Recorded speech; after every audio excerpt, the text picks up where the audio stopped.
Assalamualaikum warahmatullahi wabarakatuh. Perkenalkan, nama saya Safiran Tasya Putri dari 12 MIPA. Keanekaragaman hayati.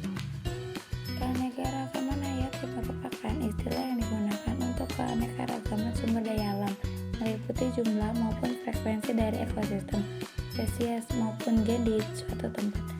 Tingkat keanekaragaman hayati. 1. Keanekaragaman hayati tingkat genetik.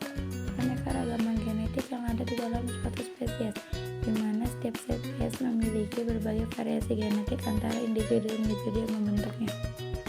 2. Keanekaragaman hayati tingkat spesies. Keanekaragaman spesies ini adalah indikator kesehatan dan kestabilan ekosistem, karena setiap spesies memiliki peran unik dalam menjaga keseimbangan alam. 3. Keanekaragaman hayati tingkat ekosistem. Keanekaragaman ekosistem ini mencakup berbagai jenis ekosistem seperti hutan, padang rumput, dan sungai, seperti organisme-organisme yang mendiami ekosistem tersebut.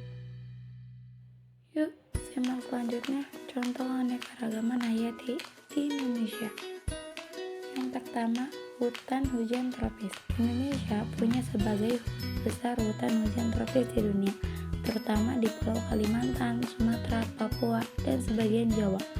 Hutan-hutan ini merupakan rumah bagi berbagai spesies tumbuhan dan hewan yang endemik, seperti orang utan, harimau Sumatera, badak, dan berbagai jenis burung langka. Wilayah Indonesia juga terkenal dengan keanekaragaman terumbu karang, seperti di Kepulauan Raja Ampat, Taman Nasional Bunaken, dan Kepulauan Komodo. Ada beberapa contohnya. Di sana terdapat beragam spesies karang, ikan tropis, ubur-ubur, dan hewan laut lainnya, membentuk ekosistem laut yang spektakuler. Indonesia juga memiliki banyak danau yang kaya akan keanekaragaman hayati, seperti Danau Toba di Sumatera, Danau Minanjau di Sumatera Barat, dan Danau Sentani di Papua. Danau-danau inilah yang menjadi habitat berbagai tempat spesies ikan, burung air, dan tumbuhan lain. Pegunungan-pegunungan yang ada di Indonesia seperti Pegunungan Jayawijaya di Papua dan Pegunungan Bukit Barisan di Sumatera menyediakan habitat bagi banyak spesies unik. Di sana terdapat spesies endemik seperti burung cendrawasih, anoa, dan orang utan pegunungan Tapaluni. Hutan mangrove yang tersebar di sepanjang pesisir Indonesia juga menjadi tempat tinggal bagi berbagai macam spesies unik. Di antaranya adalah kera ekor panjang, burung-burung pesisir, dan ikan-ikan di air payau. Manfaat keanekaragaman hayati. Keanekaragaman hayati tentu saja akan memberikan berbagai manfaat yang sangat penting bagi kehidupan di bumi, termasuk Keanekaragaman hayati akan membantu menjaga keseimbangan ekosistem dengan menjaga hubungan yang kompleks antara organisme hidup dan lingkungan mereka. Setiap organisme akan memainkan peran penting dalam menjaga fungsi ekosistem, seperti siklus nutrisi, polinasi tanaman, dan pengendalian hama. Ada banyak makanan, obat-obatan, dan bahan mentah yang kita gunakan berasal dari keanekaragaman hayati. Berbagai tanaman, mikroorganisme, serta hewan memberikan sumber daya penting bagi manusia, termasuk sumber nutrisi, obat-obatan tradisional, bahan bangunan, dan lain-lain.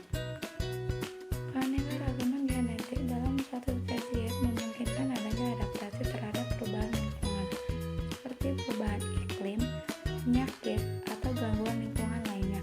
Organisme dengan keragaman genetik yang tinggi memiliki kemungkinan untuk bertahan hidup yang lebih besar dalam menghadapi tekanan lingkungan. Keanekaragaman hayati juga dapat membantu dalam pengendalian penyakit dengan menyediakan keanekaragaman organisme yang dapat bertindak sebagai predator alami atau pesaing untuk organisme penyebab penyakit.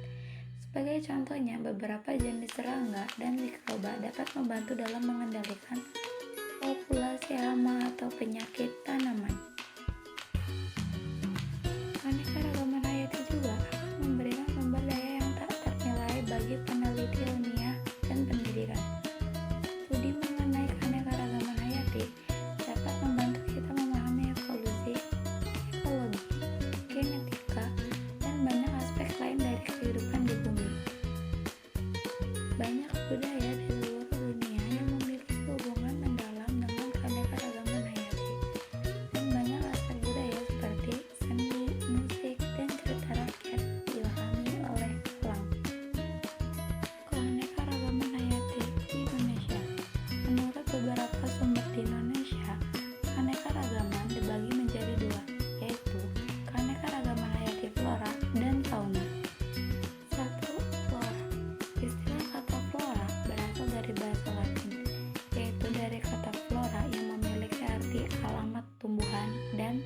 biota.